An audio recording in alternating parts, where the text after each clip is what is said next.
Nous lisons dans l'évangile de Marc, chapitre 6, des versets 7 à 11. Jésus parcourait les villages alentours en enseignant.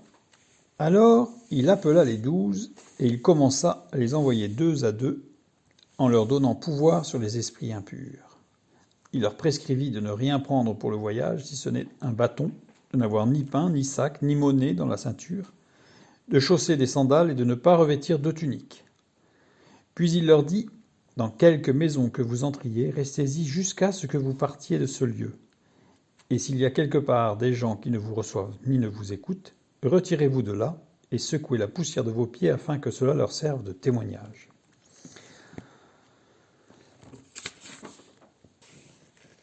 Jésus appelle les 12. Le verbe appeler ici a une construction particulière, proskalēomai. En fait, c'est le verbe proskaleo auquel a été rajoutée la terminaison omai, remplacer le oméga par le omicron, omai. C'est-à-dire que le verbe, dans sa construction de base, proskaleo, veut dire appeler ou inviter quelqu'un à venir. C'est une forme active qui est utilisée pour indiquer que le sujet de la phrase est celui qui fait l'action d'appeler et d'inviter quelqu'un. Donc là, si ça avait été proskaleo, ça aurait voulu dire que Jésus était l'acteur, ce qui laisse entendre dans la phrase, qui a invité les disciples, qui a fait venir les disciples. Proskalēomai, c'est ce qui est utilisé dans le texte, c'est appeler ou inviter pour soi-même. C'est-à-dire, littéralement, se faire appeler ou être appelé. Il y a une subtilité. C'est-à-dire que les disciples avaient besoin de Jésus. C'est pas Jésus qui avait besoin des disciples. C'est les disciples qui avaient besoin de Jésus. Et Jésus utilise les appels, mais dans l'interpellation, c'était pour que les disciples reçoivent quelque chose. En plus, cette forme proskalēomai ne peut être utilisée qu'à la forme moyenne déponente, c'est-à-dire inspirée et conduite par le Saint-Esprit. Et cela indique que le sujet fait l'action pour son propre bénéfice ou qu'il est le destinataire de l'action. C'est-à-dire que c'est Jésus qui fait l'action, il appelle les disciples pour qu'ils viennent parce que les disciples ont besoin de lui. Si je voulais un petit peu expliciter les choses, je dirais que Jésus n'a pas quelque chose à leur faire faire, mais il a quelque chose à leur faire être. Si je voulais jouer un petit peu sur la subtilité. Parce que là, on a l'impression qu'il les appelle et il commence à les envoyer, donc c'est-à-dire qu'il les appelle pour une action, en fait, pour qu'ils fassent quelque chose. Alors ce n'est pas tout à fait ça, c'est parce qu'ils ont besoin de quelque chose. Donc de grandir. Et d'ailleurs, cela fait suite, c'est pour ça que j'ai lu la fin du verset 6. Jésus parcourait les villages d'alentour et en enseignant. Donc il les enseignait, puis à un moment donné, ils ont besoin de passer à la pratique. C'est bien d'être enseigné, mais il faut mettre en pratique. Et alors, il commence à les envoyer deux à deux. Le verbe commencer ici, arkomai, qui veut dire être le premier à faire quelque chose. Il est le premier à faire quelque chose, et il va inviter ses disciples à être les premiers à faire quelque chose. Et la notion de arkomai, c'est être le premier à faire quelque chose pour que ça change. Il faut qu'il y ait quelque chose qui va changer dans l'action. Et en plus, arkomai signifie, on y retrouve la racine de arché, donc de principe, de chef, c'est-à-dire que Jésus souligne que c'est lui le chef, c'est lui le dirigeant, c'est lui qui a les rênes, c'est lui qui décide. Ça rappelle ce qui va se passer un peu plus tard, dans le chapitre 9, quand les disciples cherchaient à savoir qui était le plus grand. En fait, c'est pas la peine de chercher à savoir qui est le plus grand, parce que le plus grand, c'est Jésus. Voilà. Et c'est lui qui dirige toute chose. Il les envoie deux à deux, en leur donnant pouvoir sur les esprits impurs. Ah, et beaucoup aiment ce texte. Ça aime ce texte, c'est avoir le pouvoir. Le verbe donner ici, c'est didomi. Didomi, qui veut dire donner de son plein gré, donc c'est-à-dire que c'est Jésus qui donne. Répondre à une demande, parce qu'il y a un besoin. Et fournir les choses nécessaires. Il fournit ce qui est nécessaire. Et ce verbe est conjugué à l'imparfait. Et c'est-à-dire que c'est quelque chose de continu. Jésus fournit, Jésus a fourni, Jésus fournit, et Jésus continuera à fournir ce qui était nécessaire et ce qui sera nécessaire. Donc en fait, le fait de donner, on a l'impression qu'il a donné comme une pièce d'argent en disant « Hop, ça y est, c'est bon, tu as tout ce qu'il faut ». En fait, la conjugaison montre qu'il a donné et qu'il va accompagner dans ce don jusqu'au bout. Le pouvoir, exousia, on l'a déjà vu, ce terme, qui littéralement désigne une action qui donne la liberté ou les moyens de faire quelque chose. Ce n'est pas un pouvoir, c'est la liberté de choisir, de faire quelque chose ou pas. Sur les esprits impurs. Alors là, évidemment, on imagine les puissances démoniaques, les démons. Mais Jésus s'adresse à ses disciples. Regardons ce que ce mot signifie avant le christianisme. Le terme très traduit par esprit, qui est pneuma, et qui n'est pas justement daimonion, parce que daimonion, c'est les démons. Mais là, c'est pneuma.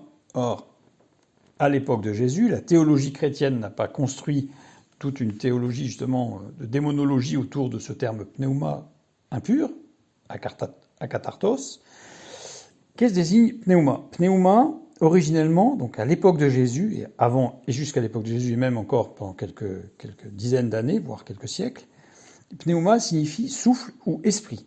Il est souvent utilisé pour désigner des concepts immatériels, comme l'esprit d'une personne, l'âme ou même le vent, c'est-à-dire tout ce qui n'est pas visible, tout ce qui n'est pas palpable, tout ce qui n'est pas,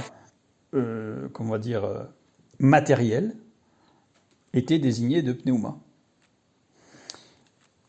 Et ce n'est pas daimonion, justement, qui lui est un terme dérivé de daimon, qui, dans la pensée grecque, toujours à l'époque de Jésus, classique, désigne une divinité ou un esprit intermédiaire entre les dieux et les hommes.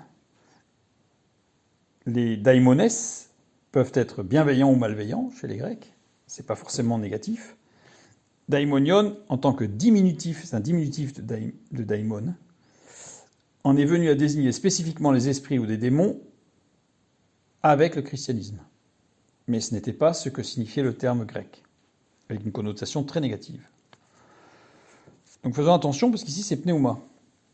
Et impur, akatartos. Akatartos ne signifie pas impur, signifie non purifié. Ça fait une différence. Si je dis de quelqu'un, par exemple, qu'il ne sait pas laver, c'est pas du tout la même chose que je dis s'il est sale. S'il ne sait pas laver, ça veut dire qu'il peut se laver. Ça veut dire qu'il peut être pur ici. C'est possible. Donc, dans ce sens, on voit bien qu'il ne s'agit pas de puissance, exclusivement de puissance démoniaque. Les auteurs grecs accordaient une grande importance à la vertu, à la sagesse et à la maîtrise de soi, et ils utilisaient akatartos, justement, pour décrire des comportements, des émotions ou des actions qui étaient considérées comme moralement inappropriées, impures ou contraires à la vertu. Donc en fait, il leur a donné quelque chose qui leur permettait d'être libres vis-à-vis de tout ce qui n'était pas pur et immatériel. Dans ce texte, nous voyons une chose, c'est que nous savons, et nous voyons à maintes reprises, même dans la parole de Dieu, que l'homme aime le pouvoir. Comme cet homme qui demande à Paul, « Donne-moi aussi le pouvoir de guérir, le pouvoir de chasser les démons. » Or là, Jésus, dans ce texte, insiste sur la responsabilité. Et pas n'importe laquelle. Une responsabilité que j'appelle la responsabilité accompagnée. Qu'est-ce qu'une responsabilité accompagnée? Je donne la définition, puisque c'est moi qui décris ce mot, mais c'est une délégation progressive. C'est un encadrement, Jésus est le superviseur quelque part, expérimenté, qui va accompagner l'individu, qui va accompagner chacun, en offrant des conseils, des retours et des encouragements réguliers. D'où didomie à l'imparfait. Il accompagne. Mais en plus, cette responsabilité accompagnée, eh bien justement, elle est formation continue, avec ressources continues. Et ce qui fait que Jésus va fournir les outils, des informations, des formations, des ressources, etc., au fur et à mesure des besoins. Il y a une autonomie donc croissante, mais qui n'est pas dès le départ. Nous ne sommes pas autonomes. D'ailleurs, nous ne serons jamais autonomes, puisque nous cherchons toujours à être conduits par le Saint-Esprit. Donc nous ne serons jamais autonomes de toute façon. Et dans cette responsabilité accompagnée, il y a un élément extrêmement important, c'est ce qu'on appelle aujourd'hui le feedback, c'est-à-dire le retour constructif. Et on va le retrouver non pas dans l'évangile de Marc, mais dans Luc. Luc chapitre 10, verset 17. Les 70 revinrent avec joie, disant « Seigneur, les démons même nous sont soumis en ton nom. » Donc il y a eu un retour. Ils sont arrivés et ils ont raconté à Jésus ce qui s'était passé. Et Jésus a pu les encourager, les conduire, les diriger. On remarque qu'eux-mêmes étaient surpris de ce qu'ils ont pu faire, par la grâce de Dieu. Ici, dans ce texte, il n'est pas question de délégation de pouvoir, mais d'une responsabilisation accompagnée, avec toujours à l'esprit d'être soumis et d'être dépendant de Dieu. C'est pour ça qu'il leur prescrit de ne rien prendre pour le voyage, de chausser des sandales, de ne pas revêtir de tunique, etc. C'est-à-dire de rester toujours dans cette conscience de la dépendance de Dieu. Et s'il y a quelque part des gens qui ne vous reçoivent ni ne vous écoutent, retirez-vous de là et secouez la poussière de vos pieds, afin que cela leur serve de témoignage. Donc c'est pas la peine de faire tout un esbrouf. Gentiment, on s'en va. On laisse un témoignage comme quoi on s'en va, mais c'est tout. Et on accepte cette responsabilité, cette école, dans la confiance et la conduite du Saint-Esprit.